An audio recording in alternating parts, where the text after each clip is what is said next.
Hey guys, welcome back to Let's Play Xenogears. Last time we came through Krelian's lab, at least the first part of it.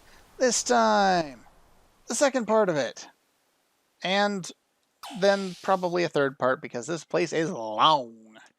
Anyway, let's keep moving through here. Cutting out all remaining battles because there's nothing but duplicates at this point. And very strange rooms. Why is that there? What does it do? How come there's so many straight doorways? Way too many straight doorways. There we go. Again, like in the previous episode, most of the enemies like Solaris Guards and Neo-Wells die with a triangle X death blow. And we want to center our camera to the southwest because that's the way the map that I'm using was set up. And it works out quite well. So keep heading down here. Let's take a look there. So we want to pop into this room first. And of course there are battles on pretty much every door for whatever reason. Now this room is weird and does have a treasure in there. So let's get that treasure first. And it contains a Dark Helm, which I believe I want to throw on another battle? Wow, there's a lot of battles today. Pretty much everything I did the other day was no battles at all, which was kind of weird. Anyway. Okay, what's with that sound? That is an audio signal password. So take another listen. And then go and check out these things. I don't know why these things exist. What's going on here, game? These are like... Are these mutated things, or... You can keep listening to that sound all you want. It's a password later. I don't know how you're supposed to change that sound into into the password and into the directional button choices you have to make in order to get anywhere. I really don't know, but I have the password written down, so we're just gonna go with that. Now around here somewhere, there we go, we have a dark armor. I was going to equip the helm before, but got distracted, so let's take a look at that. Should be around here somewhere. There we go. Dark armor increases your ether defense, which is nice. Might as well... You know what? Their ether defense is around the same, so we'll just leave the other one on Faye here. This one only ups it by 5, but it gives a little more defense as well. I don't believe Elly can use them, so... I think they're male only, if I remember correctly. Either way, I'm just going to throw them on Faye for now. It doesn't really matter. Pick somebody, put them on. And over here... We don't need that audio password yet. If you have someone using the Power Crisis, that's probably a good person to put the Dark Armor on. Ah, yes, an infamous room. There's some ammo in here. Let's start over here. I think this is the infamous room I'm thinking of, isn't it? Or battle, that works too. Okay, so is this the room I'm thinking of?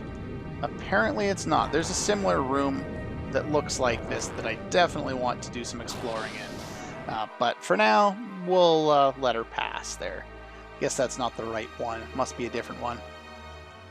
So let's backtrack all the way toward the entrance to the area here. Definitely get a good amount of money around here, which is quite nice, you know, from the battles and all that. Now, here is the password. Input. Activate the audio signal with up, down, left, right directional buttons. Now, I guess you're supposed to do this by trial and error, but that takes too long. X to finish, circle to exit. So your password is up, down, up, left, right, and then the X button. I don't know why there's an audio puzzle in this dungeon. It seems like it doesn't make a whole lot of sense. Now, you want to head to the back side. God, the encounter rate is intense today. Jesus Christ. I believe the back side of these rooms is where we need to go, and we need to basically do a loop around here, And there's a treasure in each of the 3 rooms along this little path. I don't think there's anything else if you go all the way up here. Okay. That leads to the next level. You know what? Sure, why not? We'll go here. That's fine. Now, what this does is it leads us to the next level. And for here, I want my camera southwest again. So yeah, that one should bring me there. So there should be 2 more doors over this way. And this will take me down to the previous area that I was at. So let's just loop around, hopefully not running into too many battles along the way. And here we get more extra AR crap that I'll never use. Wow, this episode is going to be an absolute nightmare to edit. Wow. So yeah, we're back where we were before. That was the door that we were in. And now we want to head over this way, and this should be the final of the 3 doors. Actually, before doing that, let's just pop down for a quick moment. Get my camera back. Actually, yeah. So this area loops around.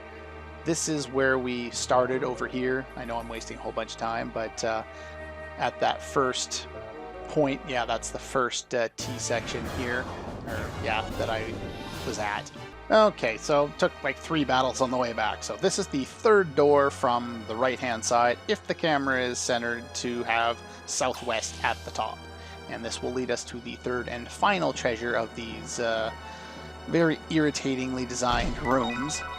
And silver AR +1, I guess that's not bad. I think that has gel defense on it, so that's, I guess, useful, or it can be. And that gets us through that door. Now that we're up here, we want to head all the way back to the right, because I probably should have grabbed this when I came through the first door, because there is a treasure here, extra AR DX, which I believe is the highest level of extra AR. Not that I'll be using it, but it's there if you want it. Now, take the first path here, should lead us to another item. Yeah, pretty much like I was saying, if you take every option around here, every side area, you're going to get treasure out of pretty much all of them. I already don't want to edit this episode, and I haven't even finished recording it yet. It is going to be hell. I don't think I've ever had a game give me this many battles kind of out of the blue. Citan is so fast that he actually laps people in battle and gets his turn twice in a row while other people just kind of sit on their hands and pretend that they're actually contributing something to the battle. Alright, so all these rooms again are the same. They all have both a treasure chest containing something that I probably won't be using, and a battle. All of them contain battles. So irritating. And there should be one more right up here. So one more battle and one more item. Do we have anything interesting in this one? Maybe I'll try the other side. Will that help? Gold nugget. Did I get away from the battle? Nope. Aw, come on, game! I don't know why it's giving me so many battles, but that's just crazy. Alright, so I believe that I was due for a battle. Why not? And another doorway, and another treasure chest. Ah, here we go. This is the room I was thinking of. This is a very important room, and hopefully this will lead to me talking about this for enough time that I won't have to cut any more battles out of this episode. Now, this is rather important. Let's grab treasure first. Speed Ring S. That's also very important.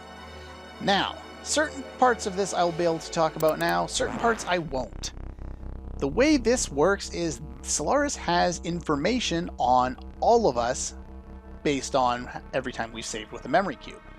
Now, we all have an individual number because they, trace everybody.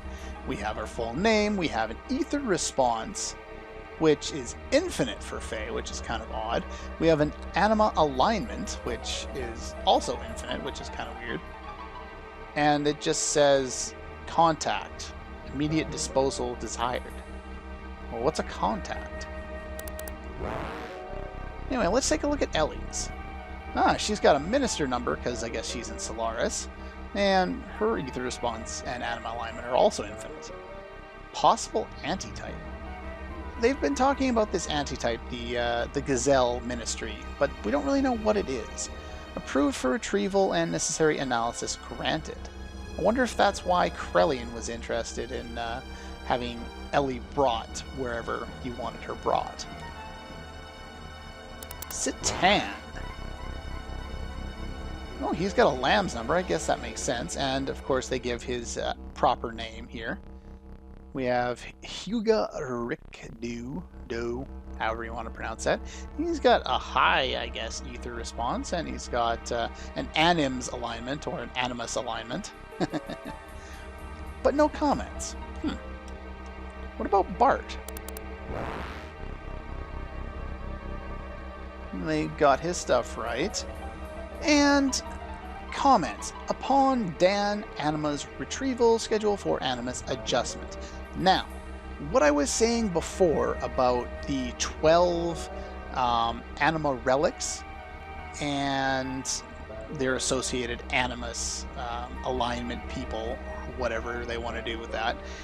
Now, I said that all of the names of these Anima relics were also, I think I mentioned this anyway, they were also names of 12 tribes of, oh, what is it, not Egypt, oh, why can't I think right now, the 12 Jewish tribes. In some of their mythology, I don't know the great details about it, but Dan is one of them, which is why I mentioned at the beginning of the game, the first episode or two, that Dan, the little kid, Alice's little brother, the one that wanted to kill me and gave me that wedding dress in the tournament, was, you know, his name also had significant impact. His having the same name probably doesn't mean a whole lot, but in this case, Dan was one of the tribes, I guess, and this is this Anima relic which aligned with Bart's Omnigear. Billy! You just, okay. Nope. Game. I'm trying to move over to Billy. There we go. And of course he has a minister number because he was a member of Solaris. His last name is Black. They still haven't really talked about that, so there's another thing I want to talk about with Billy and his name, but we'll have to wait till later. Anyway, he's scheduled for Animus adjustment. So did they mention anyone else on that? No, I don't think they did. Okay. So, yeah, I guess he's someone who can align with something, so. Anyway, test mixture number. And he has crappy ether, and he has an anima alignment of 85, created by the Ethos as an experimental mixture used by the Kislev Battling Association to measure battle potential. Yes, he was specifically created and thrown into the battle arena. He was always designed to be that way. Now, how they managed to do this, since he's also the Kaiser's son, I don't know. But yeah, they must have done something, and maybe they initiated the transformation. Maybe he wasn't born that way. Maybe he was created by them injecting, I don't know, some Spider-Man DNA into him or something. I don't know. Anyway, he's also scheduled for Animus readjustment, or adjustment in general. Ah, we even have Emeralda on here. Haven't got to use her yet, but I will be for sure. She only has a code name, no ether response, no anima alignment. She's a nanomachine colony. Data analysis complete, and null and dispose. Well, they have high, hopes for all of us, it seems. Most of us are going to end up dead or aligned with something. Primitive animal, nothing, unusable, dispose. Poor Choo-Choo. And we have Maria. She has not very good ether alignment, and she's unusable. Unusable for what, though? Now, I will be referencing back to this particular room and all the stuff that's in here because it does have a bearing on other things later on. But for now, let's just move on. Center the camera. No more battles, no more battles, no more battles. Game? Game? Yay! No more battles! How did you manage to do that, Citan? Yeah, how does he know that? What is this facility for? The origin of time. Oh. Yeah, they haven't really talked about that a lot, but they will. The origin of time is probably not the best way to call it. They're talking about 10,000 years ago, which, according to the mythology of this game, is when basically the world started. It's not exactly that, but yeah. 10,000 years ago, beings called humans were born. So I guess that's the start of humanity. The first were the Emperor and the Ministry's elders. There's 12 of them. Yeah, how can they live 10,000 years? Yeah, I guess in Shivat they could live 500 years, but 10,000? I call bullshit. How is your destiny to never die? And how are they different? Ah, so it was during the Diablos invasion. I thought it was. The Ministry of Elders died and lost their bodies. Now the governing ministry exists as data in memory banks.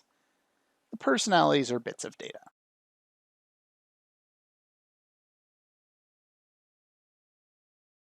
They're just binary. They both exist and do not. They're not of a whole lot of interest.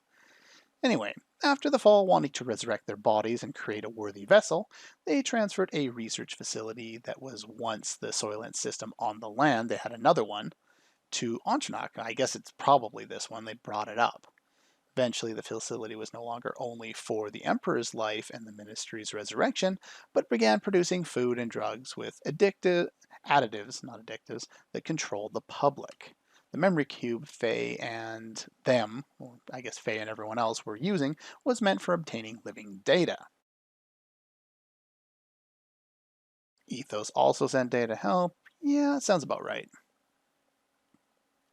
Yeah, basically, so we're living so that they could find ways of extending their own lives. And they're already dead. So they want to get revived and then extend their lives. Okay, we're back. Sorry about that. Just got a little interruption there. So anyway, yeah, like we were saying, ministries using them to resurrect their bodies, all this living data from memory cubes. Yeah, so pretty much anything that they're doing is being used to either sell food made out of Wells Reapers, or trying to resurrect these dead people in a computer, or extend the Emperor's life. Speaking of the Emperor, we know he looks like that dude that Citan was talking to. But he hasn't really talked about this yet. Useless dregs? No doubt. That was a weird cut. How would you know all that? Like, he was in the military, but no higher a position than Elly. How does he know all this? Just research that he's done? Is he just that smart, or? Oh, probably. Oh, so no one should know about this route.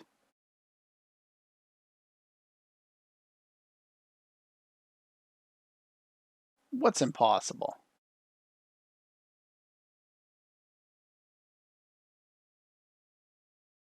A P4 facility? Oh, so how did we get in here?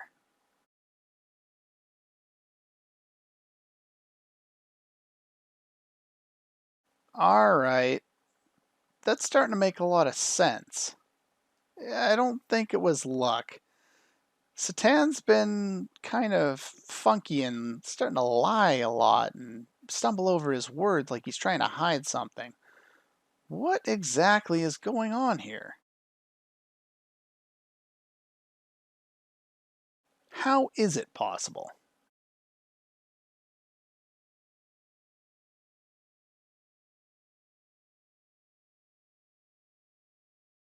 Even Jesse didn't know that, but it seems Satan does. Something's not right here. I'm not done yet. Who are you? Whoa. Where'd everybody go? Citan? Just when we're getting to actually reveal some information? Where'd everybody go? We can actually move around now. It's hard to see where we should probably be going. There's a door here, I think.